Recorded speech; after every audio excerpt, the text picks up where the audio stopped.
هي حركة واحدة أنا بسويها. تمام. الحركة حقت هذه النينجا هذه.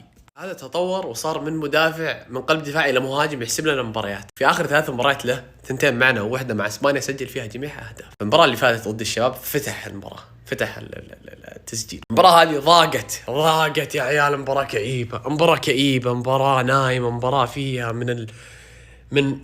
من عدم الحماس، وفيها من تسرق من حياتك عمر. كريستيانو رونالدو ارتقى، طار الدون في الجو. هذه اشياء احنا صرنا نشوفها اعتياديه، اشياء ما حد يسويها الا هو في تاريخ كره القدم. صرنا نشوفها اعتياديه. طار الدون كذا على القائمه الاول فوق، حلق. شوف هذول مرتقين ترى بكامل ارتقائهم. الدون شوفون واصل متعديهم، يطق الكوره الدون، الحارس يطلعها بشكل خرافي، لابورت يجي يكملها ويسجل هدف ويعطينا واحده في الزاويه. بصراحه الفريق اللي انا شفته اليوم، اذا بنلعب في المباريات الجايه ضد العين وضد الهلال، ترى ما راح نروح بعيد. المباريات الجايه مره مهمه، المباريات الجايه مره صعبه. الحمد لله خلصنا من الشباب وخلصنا من استقلال، باقي الخلود. بنلعب ضد الخلود في الدوري، بعد التعاون في الكاس، بعد الهلال في الدوري، وبعدها بنلعب ضد العين في كاس دوري ابطال اسيا للنخبه. فما عاد هنا خلاص، ما عاد في مجال للتصحيح.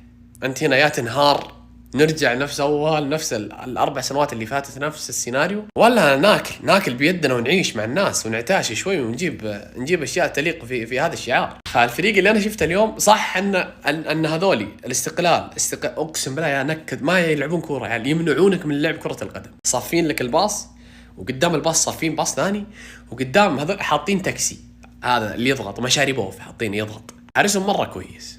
فالمباراة اليوم صح ما ناخذ عليها مثال، وما ناخذ عليها ان هذه ترى يعني راح تصير كوبي بيست في المباراة الجاية. بس خلاص يعني ما نبغى زي اليوم، ما نبغى فنشوها من اول شيء. خلاص خلونا نرتاح. فعندكم ال4 مباريات هذه، انا حاسبكم